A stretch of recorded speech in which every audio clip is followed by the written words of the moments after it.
Hello everyone. Hello ninth class. आज हम आपके लिए लेकर आए हैं नई वीडियो जिसमें हम आपको मैथ्स पढ़ाएंगे।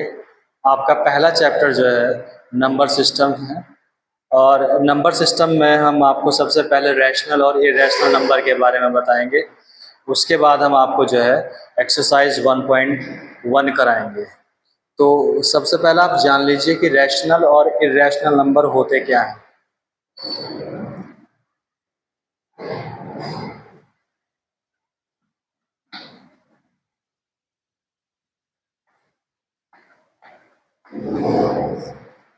रैशनल नंबर्स वो नंबर होते हैं जिनको आप P/Q के रूप में लिख सकते हो।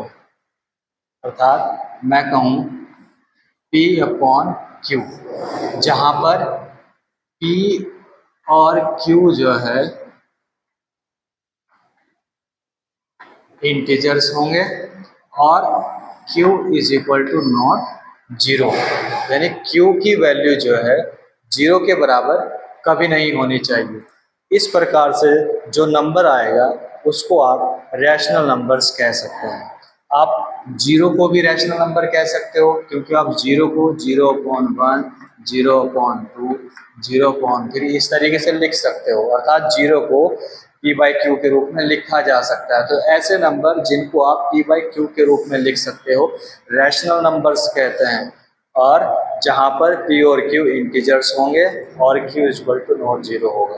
तो ये तो हो गए रैशनल नंबर। अब बात करते हैं इरेशनल नंबर की। तो भाई इरेशनल नंबर क्या हो जाएंगे? इरेशनल नंबर्स ऐसे नंबर हो जाएंगे जिनको आप P/Q के रूप में नहीं लिख सकते हो। तो ऐसे नंबर जो P/Q के रूप में नहीं लिखे जा सकते हैं उनको आप इरेशनल नंबर कहोगे। इसके बहुत सारे एग्जाम्पल हो सकते हैं, जैसे √2। अगर आप √2 को सॉल्व करोगे तो ये रुकता ही नहीं है, ये पॉइंट के बाद चलता चला जाएगा। तो जब ये टर्मिनेट ही नहीं हो रहा है तो इसको P/Q के रूप में नहीं लिखा जा सकता, तो ये इरेशनल नंबर हो गया। √3 इरेशनल नंबर हो गया। √5 ये रैशनल नंबर हो गया। और भी बहुत सारे नंबर खुद से बना दो, 0.001000100।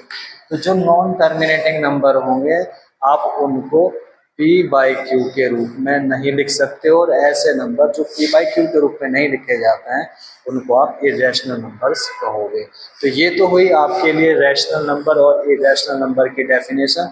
इसके बाद हम जो है आपकी एक्सरसाइज पर चलते हैं। इसकी एक्सरसाइज में जो क्वेश्चन होंगे उनको हम जो है सॉल्व करने की कोशिश करते हैं। पहला क्वेश्चन जो है आपका, मैंने आपको रैशनल नंबर के माध्यम से बता भी दिया। पहला क्वेश्चन जो है आपका, is zero a rational number, can you right it in the form P/Q। पहला ही जो आपका क्वेश्चन है कह रहा है कि जीरो जो है क्या ये रैशनल नंबर है। मैं कह रहा हूं यस, इट इज ए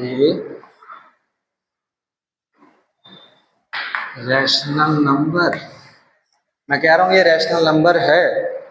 क्यों है? क्योंकि इसको P/Q के रूप में लिखा जा सकता है। तो पहला आंसर तो आपका हो गया भाई, जीरो रैशनल नंबर होगा और इसको आप P/Q के रूप में लिख सकते हो। दूसरा क्वेश्चन जो है आपका क्या है, आपको जो है find 6 rational numbers between 3 and 4। आपको जो है सेकंड क्वेश्चन में 3 and 4 इन दोनों नंबर के बीच में आपको 6 रैशनल नंबर्स, ठीक है, इन दोनों के बीच में 6 रैशनल नंबर निकालना है। तो सबसे पहले मैं आपको बता दूं कि रैशनल नंबर निकालते कैसे। देखो, रैशनल नंबर निकालने के लिए सबसे पहले आप इन दोनों नंबर को रैशनल नंबर में लिखने की कोशिश करो। ये 3 है, 3 को मैं क्या लिख सकता हूँ, और दोनों का जो डेनोमिनेटर आएगा वो सेम होना चाहिए।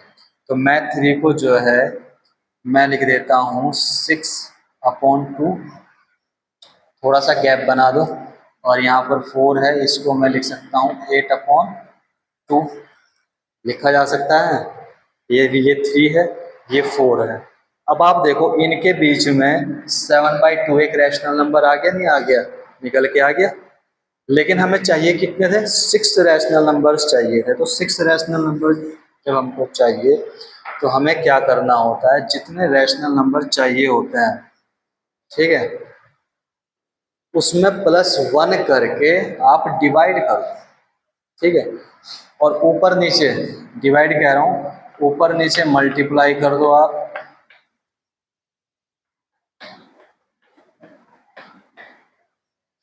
और रैशनल नंबर जब आप किन्हीं दो नंबर के बीच में रैशनल नंबर निकालते हैं तो बहुत सारे इनफाइनाइट नंबर्स आ सकते हैं।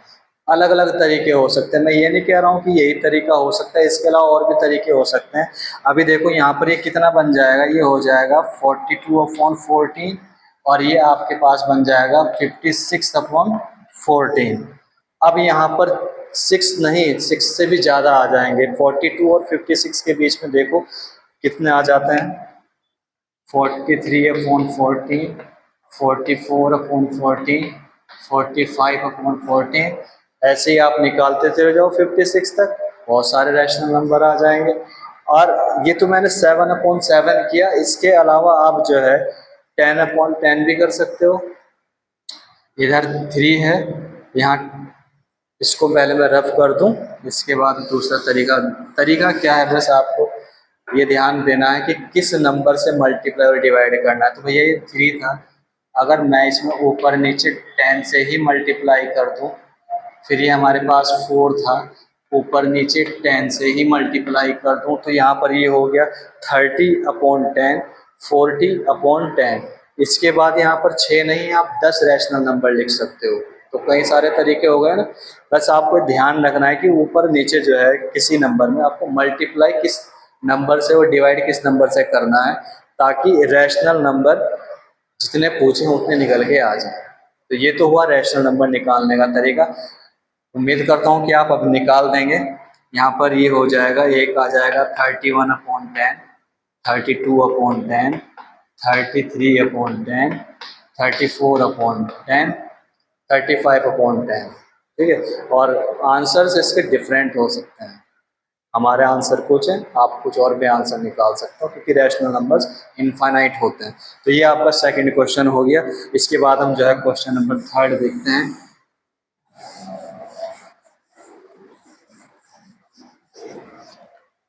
क्वेश्चन नंबर 3 जो है, इसमें लिखा है कि find the rational number between 3/5 and 4/5। अब फिर से आपको रैशनल नंबर ही निकालना है। फाइंड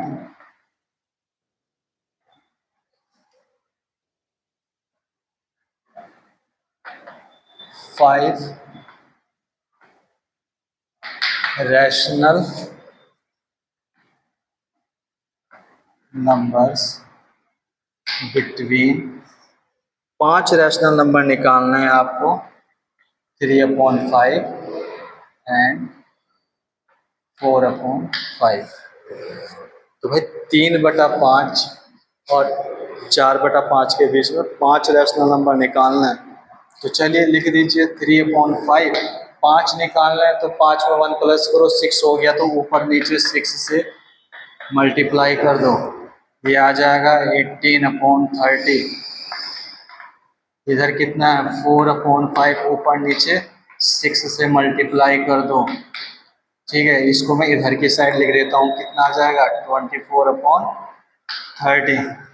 अब जरा निकालो 19/30, 20/30, 21/30, 22/30, 23/30। जरा काउंट करो 1 2 3 4 5, पूरे 5 के 5 रैशनल नंबर जो है आपके 3/5 और 4/5 के बीच में आ चुके हैं। नेक्स्ट क्वेश्चन पर चलते हैं।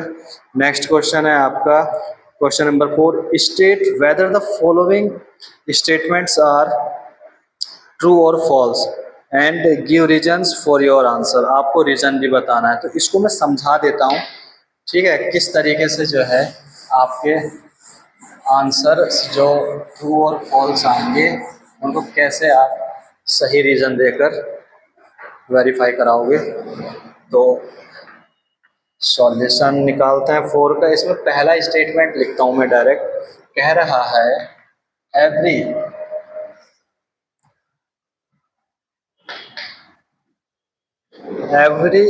नेचुरल नंबर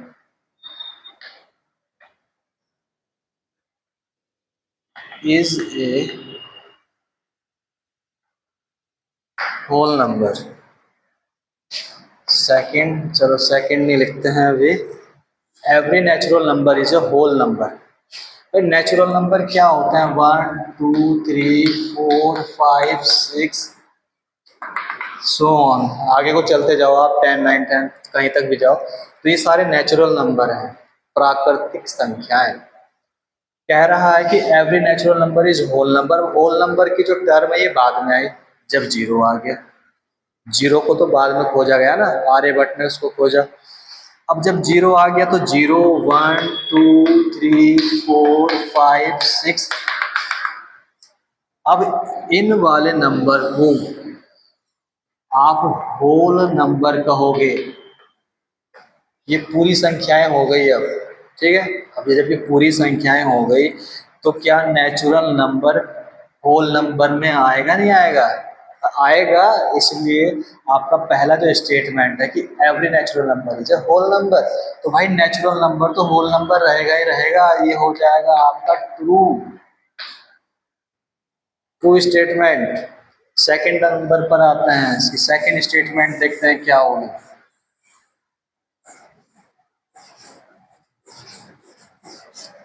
सेकंड स्टेटमेंट लिखी है इसमें, every integer is a whole number. भाई सेकंड में लिख रहा है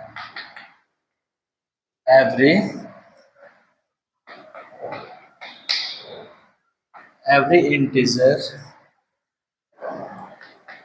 is a whole number.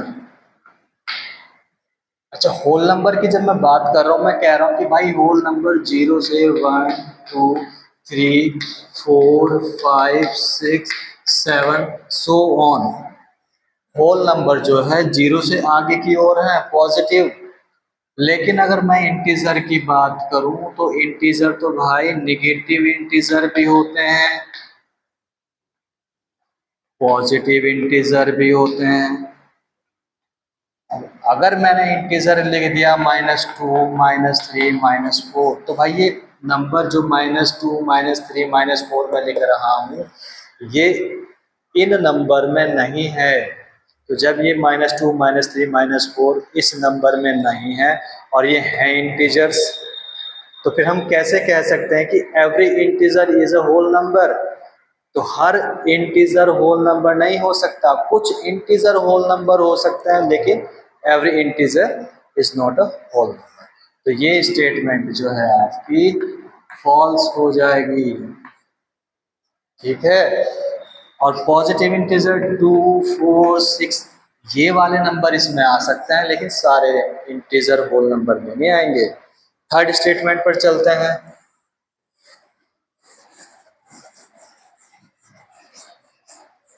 Third statement है आपकी, इसको लिखता हूं सबसे पहले मैं, एवरी